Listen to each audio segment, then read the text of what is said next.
नमस्कार साथियों, मैं नरेंद्र कुमार शर्मा स्वागत करता हूं आपका सिलेक्शन एकेडमी सीकर के इस यूट्यूब चैनल पर। और आज देखिए हम जो प्रकरण शुरू करने वाले हैं वो है संधि।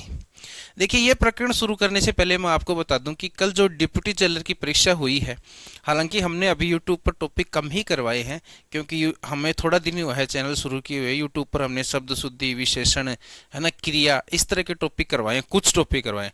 तो आपके लिए खुशी की बात यह है कि जितने भी टॉपिक हमने करवाए ना, उनमें से जितने भी क्वेश्चन आए ना वो सारे हमारी क्लास में मिल जाएंगे आपको, सारे हमारी क्लास से आए।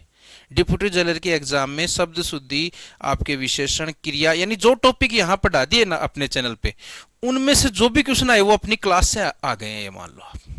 तो बताइए इससे अच्छी बात क्या होगी। अब हम है ना नया प्रकरण शुरू करने वाले हैं, संधि। अब संधि के प्रश्न भी है ना अपनी क्लास से आए हैं। अब आप कहोगे सर संधि तो आप आज शुरू कर रहे हो, क्लास से कैसे आ गए प्रश्न।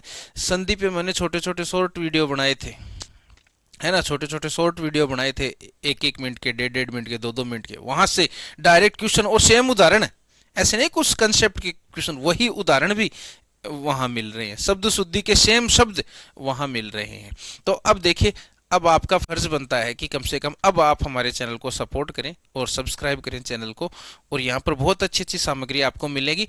डिस्क्रिप्शन में अपने टेलीग्राम चैनल का लिंक है, वहां जाकर के जुड़े, वहां आपको बहुत सारी फ्री सामग्री, हैंड रिटन नोट्स आदि मिलेंगे। तो चलिए अब प्रकरण शुरू करते हैं, संधि। संधि देखिए, मैं तो पहली बात तो संधि किसे कहते हैं, क्या होता है, इस तरह के प्रश्न तो एग्जाम में आते नहीं, लेकिन प्रकरण हम शुरू कर रहे हैं तो हमें इस पर थोड़ी सी चर्चा करना जरूरी है कि संधि में जो है ना, देखिए संधि में वर्णों का मेल होता है। संधि में किसका मेल होता है? वर्णों का मेल होता है। वर्णों के मेल से जब विकार उत्पन्न हो जाए तो उसको संधि कहते हैं। विकार होना चाहिए, विकार का मतलब परिवर्तन। तो देखो परिभाषा क्या है, वर्णों के मेल से उत्पन्न होने वाले विकार को संधि कहते हैं। वर्णों के मेल से उत्पन्न होने वाले विकार को संधि कहते हैं। उत्पन्न होने वाले विकार को संधि कहते हैं। विकार को संधि कहते हैं। सर इसका मतलब क्या हुआ? इसका मतलब यह हुआ कि जब वर्ण जब मिल रहे हैं तो उसमें विकार आना चाहिए, यानी वर्णों का मेल तो होगा ही होगा, प्लस में वर्णों का मेल होने के साथ साथ उसमें विकार भी आना चाहिए। विकार का मतलब उसमें परिवर्तन भी आना चाहिए। जैसे देखो मैंने लिखा रमा, उदाहरण से समझना इसको, मैंने लिखा रमा प्लस ईश। मैंने क्या लिखा? रमा प्लस ईश। तो यहां पर आ है और यहां पर क्या है? ई है। तो आ और ई जब मेल होगा इन वर्णों का तो विकार उत्पन्न होगा और ये बन जाएगा ए। तो शब्द बनेगा रमेश, यानी आ और ई जो है वो मिलके बन गए ए। मिलके क्या बन गए? ए बन गए। तो बताओ परिवर्तन या विकार हुआ ना। तो वर्णों के मेल से जब विकार उत्पन्न होता है तो तब उसको क्या कहते हैं? हम संधि कहते हैं। एक मान लो मैं ऐसे लिखूं, निर प्लस अवलंब। मैंने क्या लिखा? निर प्लस अवलंब। अब देखिए निर प्लस अवलंब में देखो क्या है? रे है और रे में क्या मिल रहा है? ए। तो रे में ए मिला तो रे हो गया, तो कोई विकार उत्पन्न नहीं हुआ। देखो निरवलंब, निरवलंब। अब यहां पर क्या हुआ? केवल और केवल ये वर्ण का मेल हुआ है लेकिन कोई विकार नहीं हुआ। देखो रे आधा था, रे आधा है और उसमें ए मिल गया तो रे पूरा हो गया। तो कहने का मतलब यहां विकार उत्पन्न नहीं हुआ है, विकार उत्पन्न नहीं हुआ है। तो जब विकार उत्पन्न नहीं होता है तब वो संधि नहीं होती, तब उसको कहते हैं संयोग। तब उसको क्या कहते हैं? संयोग कहते हैं। यह संधि है। जब वर्णों के मेल से जब विकार उत्पन्न हो जाए ना, इन दोनों वर्ण मिले और मिलके कोई परिवर्तन हो तब उसको हम संधि कहेंगे। और दोनों वर्ण मिले और मिलने के बाद कोई परिवर्तन या विकार ही नहीं हुआ हो तो फिर उसको संयोग कहेंगे। क्या कहेंगे? संयोग कहेंगे। अब देखिए, अब हम बात करते हैं संधि के प्रकार की। और आज मैं आपको बता दूं पहले ही, आज हम विसर्ग संधि पढ़ेंगे। संधि के प्रकारों में सबसे पहले हम कौन सी संधि पढ़ने जा रहे हैं? विसर्ग संधि हम शुरू करने जा रहे हैं। देखिए संधि के प्रकार, थोड़ा सा अब आप विसर्ग संधि यूट्यूब पर थंबनेल दे के विसर्ग संधि आए होगे तो विसर्ग संधि हम करेंगे चालू। थोड़ी सी चर्चा हम कर लेते हैं कि भाई संधि के प्रकारों के बारे में। संधि के प्रकार, संधि के प्रकार। तो देखिए संधि के प्रकार मोटे तौर पे तीन ही प्रकार हैं, स्वर, व्यंजन और विसर्ग संधि। कौन कौन से होते हैं? देखिए मोटे तौर पर संधि के जो प्रकार हैं वो तीन ही माने जाते हैं और वो आप सभी को पता है। देखिए पहला कौन सा हो जाएगा बताइए? स्वर संधि। आप बने रहें, इस वीडियो पे बने रहें, आपको विसर्ग संधि पढ़ाई जाएगी और बहुत मजा आएगा। बहुत मजा आएगा आपको विसर्ग संधि में, ये मान लो आप। स्वर संधि, स्वर संधि के बाद में देखिए दूसरी कौन सी है, व्यंजन संधि, व्यंजन संधि। और व्यंजन संधि के बाद में देखिए अगली क्या आ जाती है, विसर्ग संधि। तीसरी कौन सी हो जाती है, विसर्ग संधि। तो देखिए परिभाषा में कई बार हम उकचूक हो जाते हैं, हालांकि ये प्रश्न छोटी एग्जामों में भले पूछ सकते हैं, बाकी बड़ी एग्जामों में तो डायरेक्ट आपको संधि विच्छेद करवाएगा या संधि करवाएगा। स्वर संधि का मतलब देखो, स्वर संधि का मतलब है स्वर का स्वर से मेल, स्वर का स्वर से मेल, ये स्वर संधि का मतलब है। यानी जब एक तरफ स्वर है दूसरी तरफ स्वर है, दोनों स्वरों का जब मेल होता है तो ही स्वर संधि होती है। स्वर संधि का मतलब हम ये लिख सकते हैं कि स्वर का स्वर से मेल, स्वर का स्वर से मेल, दोनों तरफ स्वर हो तो स्वर संधि है। अब व्यंजन संधि में भी आप ये कह सकते हो कि सर व्यंजन संधि भी हमें समझ में आ गई, जैसे स्वर से स्वर का मेल, जैसे देखो विद्या प्लस आले, विद्या प्लस आले। अभी मैं नॉर्मल उदाहरण दे रहा हूं, जब आपको स्वर संधि पढ़ाई जाएगी तगड़े से तगड़े उदाहरण पूरे मिलेंगे। अभी एक बार केवल समझने के लिए, तो देखो विद्या प्लस आले, इधर भी आ इधर भी आ, दोनों तरफ स्वर, दोनों तरफ स्वर, तो दोनों तरफ स्वर है तो स्वर संधि हो गई। कौन सी हो गई, स्वर संधि। अब स्वर में कौन सी है वो अपन बाद में जब स्वर संधि डिटेल से पढ़ेंगे तो वो करेंगे। ये देखिए तो ये स्वर संधि हो गई, ठीक बात है। फिर बात करते हैं व्यंजन संधि की। अब आप कह सकते हो कि सर व्यंजन संधि तो हमें समझ में आई हुई है, व्यंजन का व्यंजन से मेल, ये तो बात ठीक है आपकी। व्यंजन संधि में क्या होगा, व्यंजन संधि में व्यंजन का व्यंजन से मेल होगा, व्यंजन का व्यंजन से मेल होगा। लेकिन एक बात और ध्यान रखनी है, अगर व्यंजन का स्वर से मेल हो तो भी व्यंजन संधि होती है, तो भी क्या होती है, व्यंजन संधि। इन शॉर्ट आप ये याद रख सकते हो कि अगर एक तरफ भी व्यंजन है, अगर एक तरफ भी व्यंजन है तो व्यंजन संधि है, एक तरफ भी व्यंजन है तो कौन सी संधि है, व्यंजन संधि। अब अगर व्यंजन का मेल स्वर से हो तब भी व्यंजन संधि होती है। समझ में आ गई बात, यानी व्यंजन का मेल व्यंजन से हो या व्यंजन का मेल स्वर से हो या स्वर का मेल व्यंजन से हो, कैसे भी, मतलब कुल मिला के कैसे भी हो वो व्यंजन संधि होती है ना। तो स्वर संधि में क्या होता है, केवल स्वरों का मेल हो तो स्वर संधि। व्यंजन संधि में दो व्यंजनों का मेल हो या व्यंजन और स्वर का मेल हो तो भी व्यंजन संधि होती है। जैसे देखो मैं यूं कह सकता हूं कि यदि व्यंजन का मेल व्यंजन से, यदि व्यंजन का मेल व्यंजन से, व्यंजन का मेल व्यंजन से, व्यंजन का मेल व्यंजन से तथा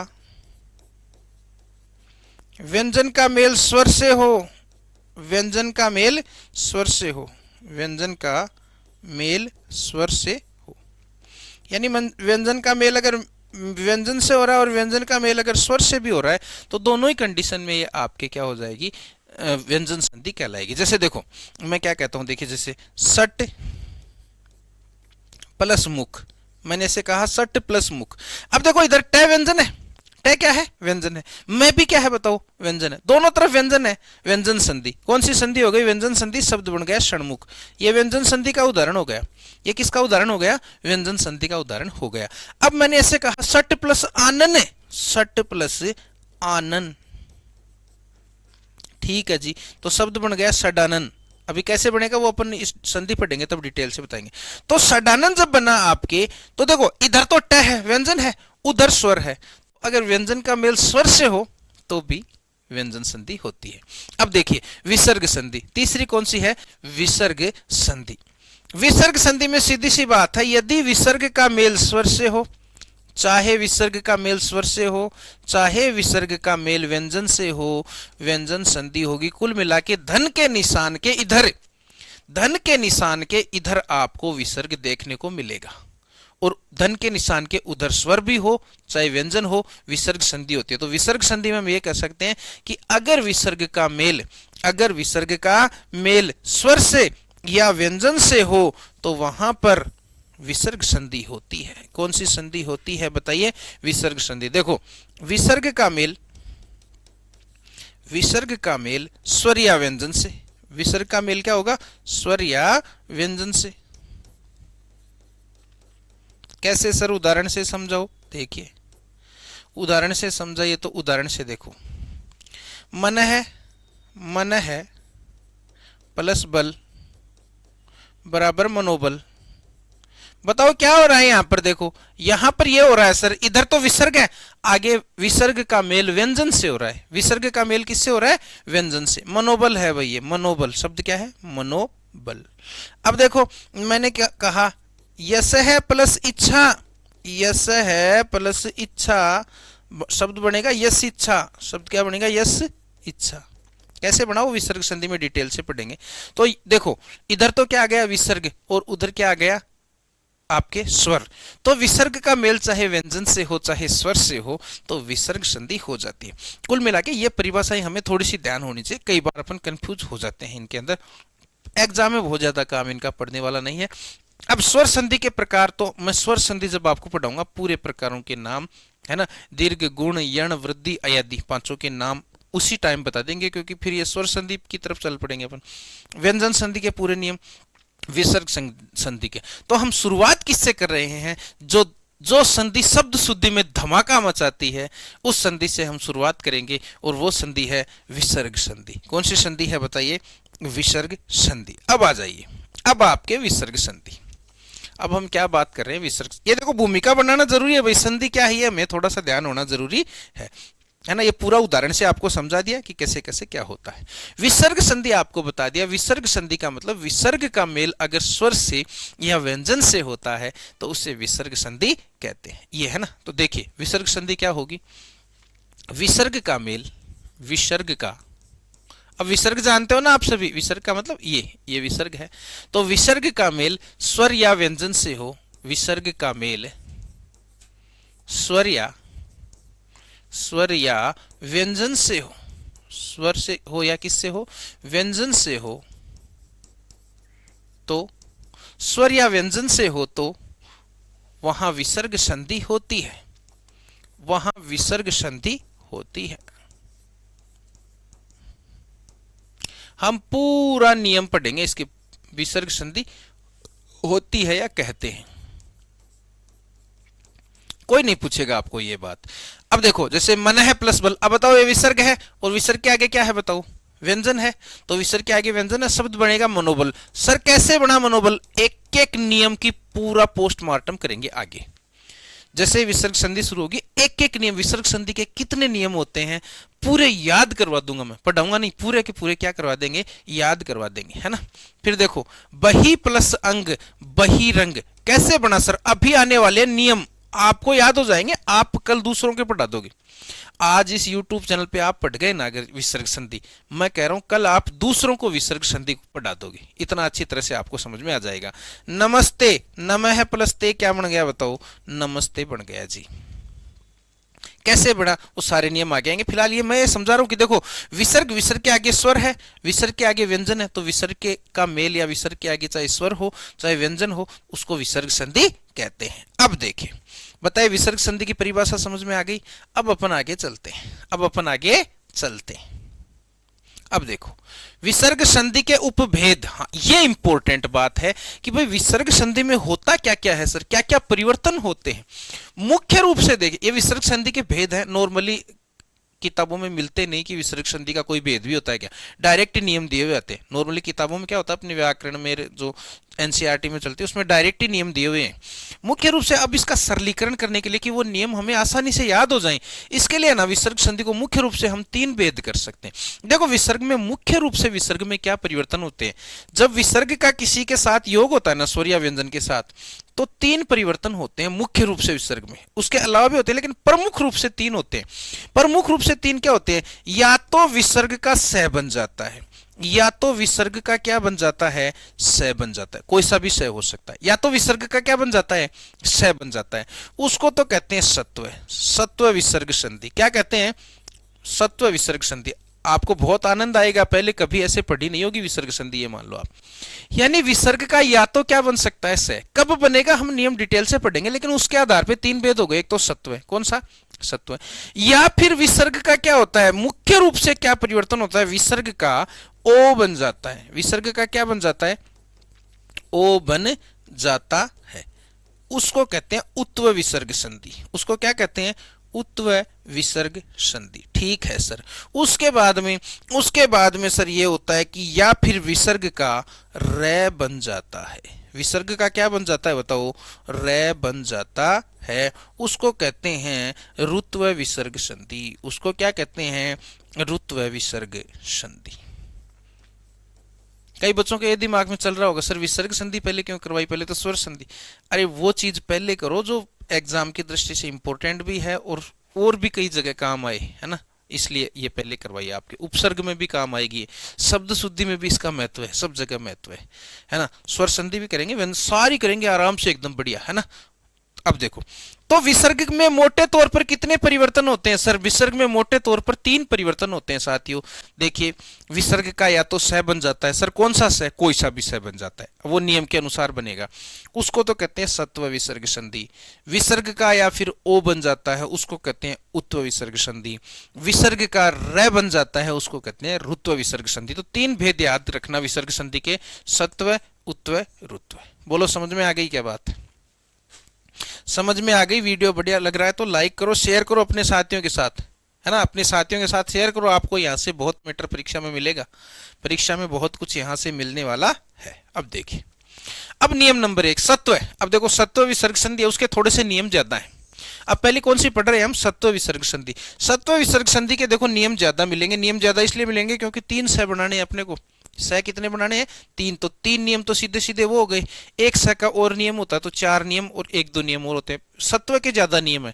उसके अलावा रुत्व का 1 नियम है, उत्व का 1-1 नियम है। तो 5-6 नियम है, ज्यादा नहीं है। लेकिन सत्व के ज्यादा क्यों हो गए सर? सत्व किस लिए हो गए? क्योंकि एक बार तो दंत्य स बनाओगे आप, 1 नियम तो वो हो गया, फिर उसके बाद में मूर्धन्य स, फिर तालव्य स, तो इसलिए। तो देखो, पहले तो मैं स के बारे में बता दूं आपको। स अगर किसी को ध्यान में नहीं है तो अपनी हिंदी वर्णमाला में जब आप लिखते हो ना, ऐसे लिखते हैं, देखो स, श, श, इस तरह से लिखते हैं लाइन में। तो ये जो 3 से है ना, पहले तो इनका हमें पता होना चाहिए। हम क्या बोलते हैं इसको? संकर वाला से। क्या बोलते हैं? संकर वाला से।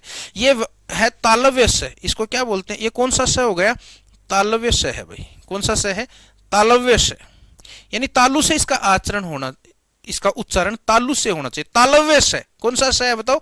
तालव्य से। ये जो बीच वाला से है इसको बोलते हैं मूर्धन्य से। क्या बोलते हैं? मूर्धन्य से। मूर्धन्य से, मूर्धन्य से। और ये जो तीसरा से आ रहा है ना, ये दंत्य से है। ये कौन सा है? दंत्य, दंत्य से है, दंत्य से। तो 3 स होते हैं, तीनों का उच्चारण स्थान अलग अलग है। देखो, मैं स बोलूंगा दांतों को टच करते हुए, स, स, तो दांत स, जब दांत के टच होके स बोल रहे हो ना आप, वो दंत्य से है। तो देखो, ये स तालव्य से, ये स मूर्धन्य से, और ये स दंत्य से। कौन सा स है? दंत्य से। पहली बात तो ये ध्यान रखनी चाहिए। अब नियम नंबर 1 क्या कहता है? देखो, नियम नंबर 1 ये कहता है, कोई ज्यादा बड़ी बारी बात नहीं है। नियम नंबर 1 ये कहता है कि अगर विसर्ग का मेल, अगर विसर्ग के आगे च, छ और स है, 3 याद रखो, च, छ और स। बताओ कौन सा स है ये? अब आप बता दो कौन सा स है? तालव्य स है सर। कौन सा स है? तालव्य स। तो नियम नंबर 1 क्या कर रहा है? विसर्ग के पहले की नहीं बता रहा, वो क्या कर रहा है? विसर्ग का मेल अगर च, छ और स से हो रहा है, तालव्य स से, तो उस स्थिति में विसर्ग का भी ये स बन जाएगा, आधा स बन जाएगा, यानी ये ऐसे बन जाएगा। समझ गए?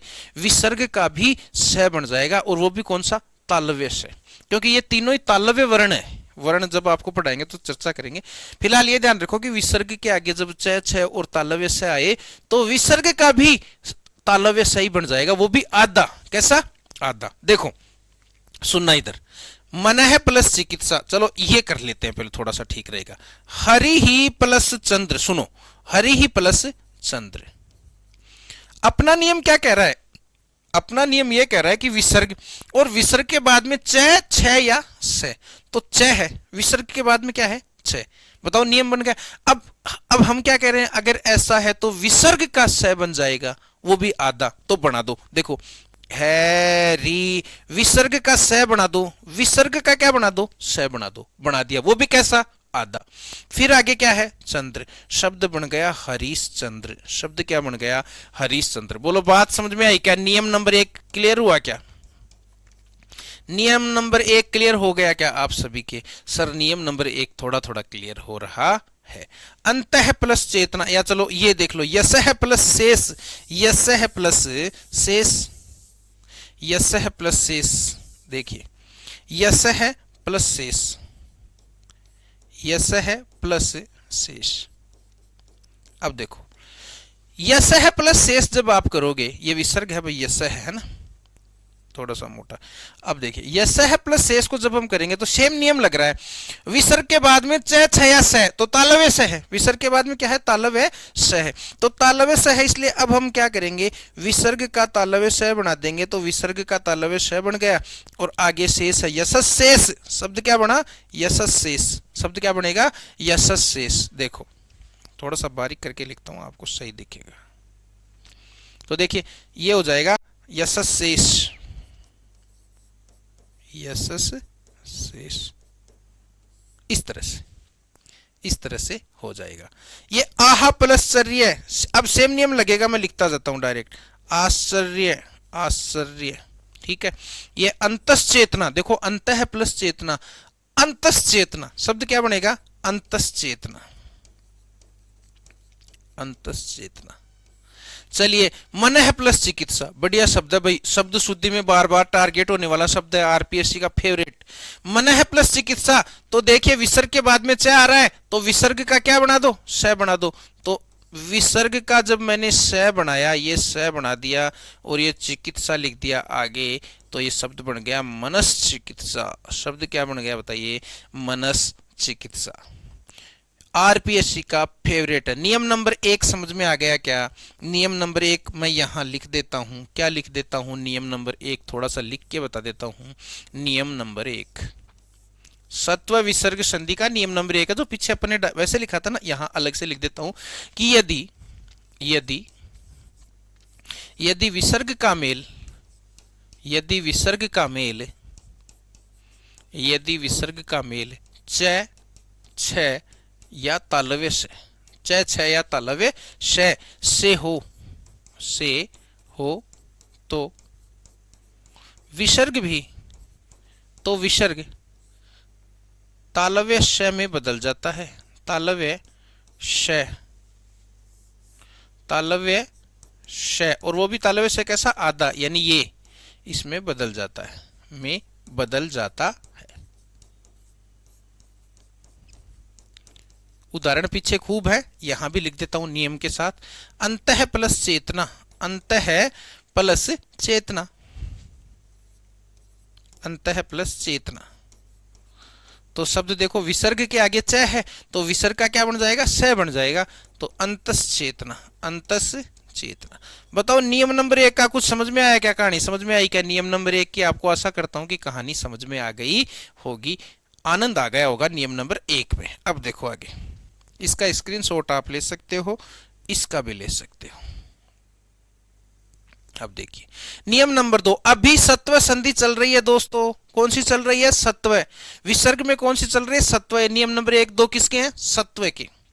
उसके बाद रुत्व, उत्व के तो एक एक नियम ही है, उनमें झंझट नहीं रहेगा नियम नंबर 1 2 का, लेकिन सत्व के 4-5 नियम है। देखो नियम नंबर 2 कौन सी संधि का है सर, नियम नंबर 2 सत्व का है जी। कौन सी का है, सत्व के चल रहे हैं। सत्व के इतने नियम कैसे सर, इतने नियम ऐसे क्योंकि विसर्ग सत्व में क्या बनता है, विसर्ग का स बनता है, और सही होते हैं तीन, तो तीन तो क्या होते हैं, स, तो 3 नियम तो सीधे सीधे वो हो गई, 1-2 नियम और जुड़ जाएंगे। तो देखो अब सुनना, विसर्ग के आगे यदि, विसर्ग के आगे यदि तय, थ और ये स, दंत्य से, कौन सा स है, दंत्य से, वहां पर क्या क्या था, च छ और तालव्य से, यहां पर क्या है, विसर्ग के आगे तय थ और दंत्य से।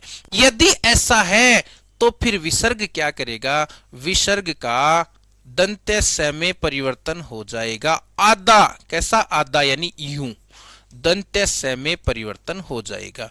भाई दंत्य, देखो इसका सीधा सा कंसेप्ट क्या है सर, कंसेप्ट ये है कि विसर्ग के आगे जो वर्ण आ रहे हैं ना, ये दंत्य वर्ण आ रहे हैं, तो विसर्ग दंत्य स में बदलेगा भाई, सीधी सी बात है। कौन से में बदलेगा, दंत्य स में परिवर्तन हो जाएगा।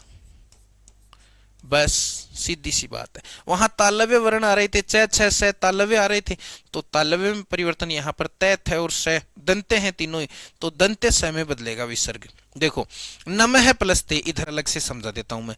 नमः प्लस ते, नमः प्लस ते, बताओ विसर्ग के आगे क्या है? तय। नियम लग रहा है ना, तय थ या स में से कोई सा, तो विसर्ग के आगे क्या है? तय।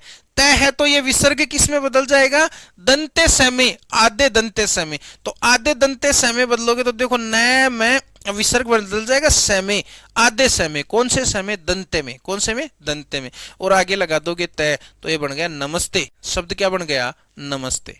नमस्ते बन गया। नमस्ते तो सर हमें आता है, कोई दिक्कत नहीं। इन शब्दों में फंसोगे देखो आप। मनः प्लस ताप, मनः प्लस ताप, तो मनः प्लस ताप सेम नियम लग रहा है ना। बताओ विसर्ग के आगे क्या आ रहा है? तय आ रहा है सर। तय आ रहा है तो विसर्ग किस में बदलेगा? स में। कौन से स में? दंते स में, और वो भी आधे में। तो देखो विसर्ग को दंते स में बदल दो, विसर्ग को दंते स में बदल दो, आगे लिख दो ताप, शब्द बनेगा मनस्ताप। शब्द क्या बनेगा? मनस्ताप।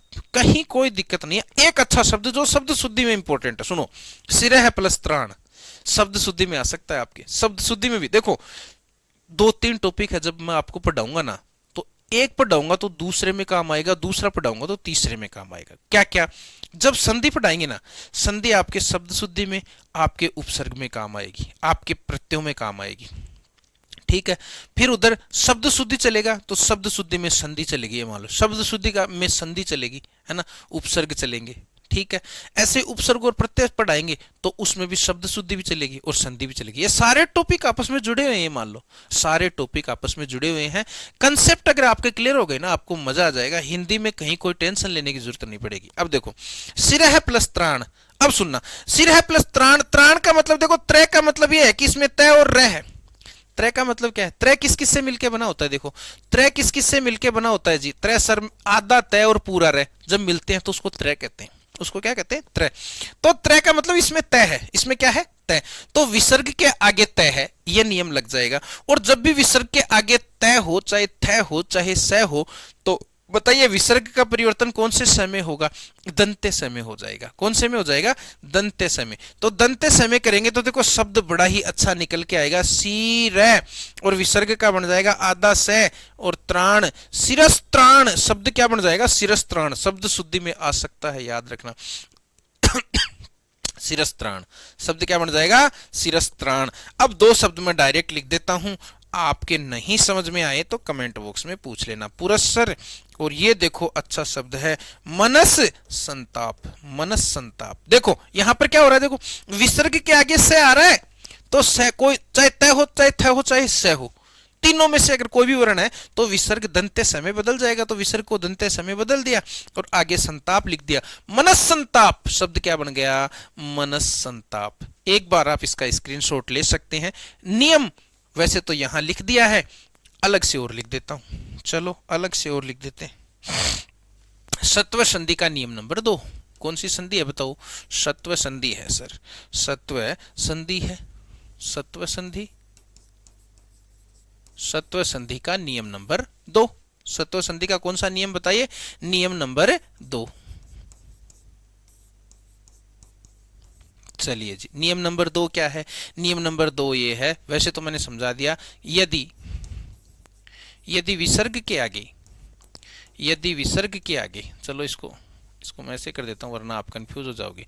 यदि विसर्ग के आगे या विसर्ग का मेल, विसर्ग का मेल तय, थ और स, कौन सा स? दंते से, तय थ और स से हो, यानी सड़क वाले स से हो, तो विसर्ग का दंते से, आधे दंते से, यानी इस तरह से, इससे में परिवर्तन हो जाता है, में परिवर्तन हो जाता है, हो जाता है। ठीक है जी। जैसे देखो नमः प्लस ते, नमः प्लस ते, उदाहरण पहले समझा दिए, इस नियम के साथ एक उदाहरण आपको जरूरत पड़े तो, नमः प्लस ते बराबर हो जाएगा न, मैं, और विसर्ग का स बन जाएगा और ते, नमस्ते। शब्द क्या बन जाएगा बताइए? नमस्ते। चलिए बताइए, सत्व संधि के 2 नियम क्लियर हो गए क्या आपके? सत्व संधि के दो नियम क्लियर हो गए क्या? विसर्ग का तालव्य स कब बनेगा बताइए? जब विसर्ग के आगे च, छ और तालव्य स हो तो विसर्ग का भी तालव्य स बन जाएगा। विसर्ग के आगे अगर त, थ और दंत्य स हो तो विसर्ग भी दंत्य स में परिवर्तित हो जाएगा। अब देखिए नियम नंबर तीसरा, और कौन सी संधि का है सर? सत्व का ही चल रहा है अभी। कौन सी का चल रहा है?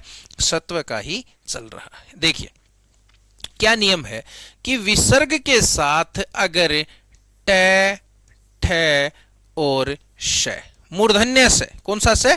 मूर्धन्य से, यानी विसर्ग का मेल अगर ट, ठ और मूर्धन्य से हो रहा है, कुल मिला के तीनों ही मूर्धन्य वर्ण है, इनसे जब हो विसर्ग का मेल तो विसर्ग का बनेगा तो स, लेकिन दोस्त कौन सा स बनेगा? ये स बनेगा भाई। विसर्ग का ये स बनेगा, षटकोण वाला स, यानी मूर्धन्य स बनेगा, वो भी आधा। कुल मिला के इस तरह से कह सकते हैं, यूं बनेगा ये आधा। बताओ बात समझ में आ गई क्या? अगर वीडियो अच्छा लग रहा है तो भाई लाइक करो, वीडियो अच्छा लग रहा है तो लाइक करो, चैनल को सब्सक्राइब करो और अपने साथियों के साथ, उन्हीं साथियों के साथ जो तैयारी कर रहे हैं उनके साथ शेयर करो भाई। देखो नया चैनल है, थोड़ा सा सपोर्ट आप करोगे ना तो बहुत लोगों का भला हो जाएगा। अब देखिए धनुः प्लस टंकार, धनुः प्लस टंकार, कोई दिक्कत नहीं है। देखो शब्द इधर देखना, धनुः प्लस टंकार, धनुः प्लस टंकार, ठीक है। हमने क्या कहा? विसर्ग के बाद क्या आ रहा है बताओ? ट। विसर्ग के बाद क्या आए? ट आए, चाहे ठ आए, चाहे स आए, तो विसर्ग का इस मूर्धन्य स में परिवर्तन हो जाता है। मूर्धन्य स आए, ये तीनों आ गए तो विसर्ग का किस में परिवर्तन होता है? मूर्धन्य स में कर देंगे। चलो विसर्ग का मूर्धन्य स में परिवर्तन कर देंगे, वो भी आधे में। ये लो जी, विसर्ग का आधा मूर्धन्य स बना दिया और आगे लिख दिया टंकार, शब्द बन गया धनुष टंकार। शब्द क्या बन गया बताओ? धनुष टंकार। शब्द क्या बन गया? धनुष टंकार। बताओ कोई दिक्कत आई क्या इसमें? मेरे हिसाब से तो इसमें कोई दिक्कत वाली बात नहीं है। धनुष टंकार। चलो एक स वाला समझाते हैं। देखो चतुहु, सुनना, चतुहु प्लस षष्ठी, चतुहु प्लस षष्ठी। अब देखो चतुहु प्लस षष्ठी, मैंने क्या बताया? विसर्ग के आगे अब है मूर्धन्य स। कौन सा स है बताओ? मूर्धन्य स है, ये प नहीं है, ये स है, मूर्धन्य स है। मान लीजिए मूर्धन्य स है, इसका मतलब विसर्ग के आगे चाहे ट आए, चाहे ठ आए, चाहे मूर्धन्य स आए, तो ये विसर्ग मूर्धन्य स में बदल जाएगा। तो देखो शब्द बड़ा ही अच्छा बनेगा। चतु विसर्ग मूर्धन्य स में बन गया चतुष्षष्ठी, चतुष्षष्ठी, चतुष्षष्ठी। बताओ ऐसे शब्द मिलेंगे आपको। चतुष्षष्ठी ये बनेगा शब्द भाई, ये बनेगा चतुष्षष्ठी, चतुष्षष्ठी, ठीक है।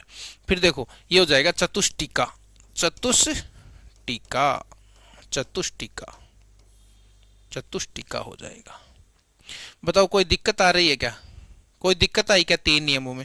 तीन नियमों में क्या दिक्कत आएगी? देखो विसर्ग के बाद में, एक बार इसका स्क्रीनशॉट ले लेना आप, विसर्ग के बाद में अगर च, छ और तालव्य स है तो विसर्ग तालव्य स में बदल जाएगा।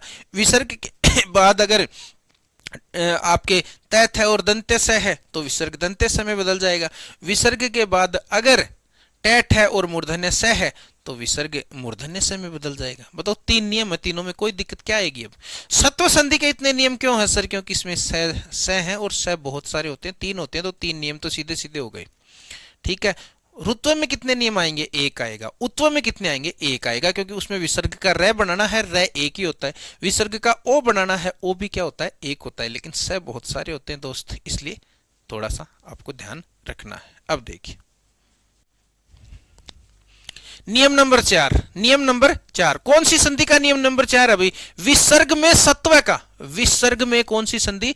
सत्व, जो विसर्ग संधि है उसका नियम नंबर 4। तो स बनाने का मामला बस क्लियर हो जाएगा इन चार नियमों से। सत्व विसर्ग संधि, स बनाने का मामला इतना ही है बस। अब देखो तीन में तो हम, तीन नियमों में तो क्या बात कर रहे थे?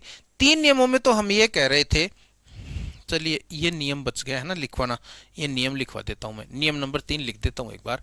नियम नंबर 3, नियम नंबर 3, नियम नंबर 3 क्या है? देखिए कौन सी का? सत्व का। किसका? सत्व का। सत्व विसर्ग संधि का नियम नंबर 3 क्या कहता है कि यदि विसर्ग यदि विसर्ग के आगे या यदि विसर्ग का मेल यदि विसर्ग का मेल यदि विसर्ग का मेल यदि आपके विसर्ग का मेल ट ठ और मूर्धन्य श ट ठ और मूर्धन्य स के साथ हो तो विसर्ग का मूर्धन्य श में आधे मूर्धन्य स में यानी इसमें परिवर्तन हो जाता है। आधे मूर्धन्य स में बताओ क्या हो जाता है? परिवर्तन हो जाता है। कोई दिक्कत नहीं है, परिवर्तन हो जाता है। बताओ कोई दिक्कत आ रही है क्या इस नियम में? और जैसे हमने कहा धनु प्लस टंकार, उदाहरण वहां भी समझा दे, लेकिन यहाँ नियम के साथ भी जरूरी है। ये नियम अगर आप पहली बार पढ़ रहे हो, नियमों को लिख लो, है ना, स्क्रीनशॉट लेके, और इन नियमों को किसी कॉपी में लिख लो, उदाहरण लिख लो, ताकि भविष्य में आपके विसर्ग संधि का दोबारा कोई टंटा नहीं रहे, है ना। धनुष टंकार याद हो जाएंगे नियम, मैं कह रहा हूँ याद हो जाएंगे आपको। कल ये विसर्ग संधि यहाँ से पढ़ने के बाद है ना, और आप दूसरों को पढ़ा देना चाहिए, इतना आपको कर देंगे तैयार। नियम नंबर 4 है सत्व विसर्ग संधि का नियम नंबर 4। सर स तो 3 ही बनते हैं, चौथा नियम का चौथे जो मूर्धन्य स का एक नियम और है। मूर्धन्य यानी तालव्य स का एक नियम, दंत्य स का एक नियम, मूर्धन्य स के 2 नियम है। मूर्धन्य स बनाने के कितने नियम है? 2 नियम है। चलिए ये एक नियम और कर लेते हैं। देखिए अगर विसर्ग के पहले, सुन लो, यहां पर 3 नियमों में तो क्या था, केवल हम इतना ही कह रहे थे कि विसर्ग के बाद च छ से है। बताओ मैंने ऐसे कहा क्या कि विसर्ग के पहले ये होना चाहिए? नहीं, सीधा अपन क्या कह रहे थे, विसर्ग के बाद च छ से पहला नियम, विसर्ग के बाद त थ से दूसरा नियम, विसर्ग के बाद ट ठ से तीसरा नियम, अपन ऐसे ही कह रहे थे। लेकिन यहां पर चौथे नियम में क्या है, विसर्ग के पहले के क्या होना चाहिए वो भी थोड़ा सा निर्धारित किया गया है चौथे नियम। देखिए अगर विसर्ग के पहले हो आपके ई या उ, विसर्ग के पहले क्या हो आपके ई या उ, कोई सा भी ई या कोई सा भी उ हो सकता है, और विसर्ग के बाद में हो कै पै और मैं। विसर्ग से पहले तो क्या हो ई या उ, छोटा भी हो सकता है बड़ा भी हो सकता है, और विसर्ग के बाद में क्या हो बताइए, नॉर्मली छोटे आएंगे। देखो नॉर्मली कौन से आएंगे? छोटे। तो विसर्ग के पहले हो ई या उ, और विसर्ग के बाद में क्या हो कै पै मैं, 3 ही, कै पै और मैं। तो उस स्थिति में विसर्ग का मूर्धन्य स में परिवर्तन हो जाएगा, आधे मूर्धन्य स में, यानी इसमें परिवर्तन हो जाएगा, में परिवर्तन हो जाएगा। तो देखो मूर्धन्य स का एक नियम और आ गया ना, क्या कि विसर्ग के पहले तो हो ई या उ, और विसर्ग के बाद में क्या हो कै पै और मैं, तो विसर्ग का मूर्धन्य स में परिवर्तन हो जाएगा। जैसे देखो आवी प्लस कार, सुनना, आवी ही प्लस कार। अब सुनो, आवी ही प्लस कार, जब आवी ही प्लस कार में देखो, अब इसमें दोनों तरफ देखना है। विसर्ग के पहले ई, विसर्ग के पहले क्या है ई, तो ई या उ हो सकता है, और विसर्ग के बाद में क्या है कै, कै पै या मैं में से कोई सा भी हो, तो कै है। तो अब इस विसर्ग का देखिए किस में परिवर्तन हो जाएगा, विसर्ग का मूर्धन्य स में परिवर्तन हो जाएगा, और आगे लगा देंगे कार, आविष्कार, शब्द क्या बन जाएगा, आविष्कार, आविष्कार। चलिए एक ये मैं वाला कर लेते हैं। वपुहु, शब्द क्या है, वपुहु प्लस मान, वपुहु प्लस मान। अब देखिए विसर्ग के पहले बताओ क्या है, उ, विसर्ग के पहले क्या है उ, और विसर्ग के बाद में क्या है मैं, विसर्ग के बाद में क्या है बताओ, मैं है, तो वही नियम लगेगा। और विसर्ग का किस में परिवर्तन हो जाएगा बताइए, स में परिवर्तन हो जाएगा। वपुष्मान, शब्द क्या बन जाएगा, वपुष्मान, वपुष्मान। तो इस तरह से देखिए ये शब्द यूं बनेंगे, ये बन जाएगा आपके चतुष्कोण, चतुष्कोण, ये आपके बन जाएगा चतुष्पाद, चतुष्पाद, और ये आपके बन जाएगा बहिष्कार, शब्द क्या बन जाएगा, बहिष्कार। तो ये रुत्व विसर्ग, ये जो सत्व विसर्ग संधि है उसके 4 नियम आज हो गए हैं। सत्व की एक आधे नियम और हैं, 1-2 नियम, और उसके बाद में रुत्व का एक और आपके उत्व का एक। कुल मिला के यूं कह सकते हैं कि एक वीडियो अगर छोटा सा और होगा तो आपके ये आपके जो विसर्ग संधि है ना वो पूरी हो जाएगी। विसर्ग संधि क्या हो जाएगी बताइए, पूरी हो जाएगी। एक छोटे से वीडियो की और जरूरत है ना। तो आज थोड़ा सा क्या है, लंबा हो गया काम, तो इतना ही करेंगे। उसके बाद हम कल के वीडियो में विसर्ग संधि करेंगे और उसके बाद अगर समय मिला, थोड़ा छोटा वीडियो बना, तो हम और थोड़ा सा उसमें फिर व्यंजन संधि या स्वर संधि जो भी है वो ऐड कर लेंगे। तो चलिए आज के लिए इतना ही। वीडियो अच्छा लगा हो तो देखो सपोर्ट करो हमें, नए हैं है ना, तो हमारे चैनल को ज़्यादा से ज़्यादा शेयर करें, लोगों तक पहुंचाएं है ना, और चैनल को सब्सक्राइब करें, लाइक करें। टेलीग्राम चैनल का लिंक वीडियो के डिस्क्रिप्शन में दिया हुआ है, तो वहाँ से आप टेलीग्राम चैनल ज्वाइन करें। वहाँ आपको बहुत सारे नोट्स वोट्स हैं है ना, प्रश्न हैं, ये सभी चीज़ें आपको मिलेंगी। जो लेटेस्ट जो पेपर आ रहे हैं, जो मतलब बहुत अच्छी अच्छी चीज़ें आपको मिलेंगी। आप एक बार टेलीग्राम चैनल ज्वाइन कर लें। तो आज का वीडियो यही समाप्त होता है। थैंक यू, धन्यवाद, राम राम।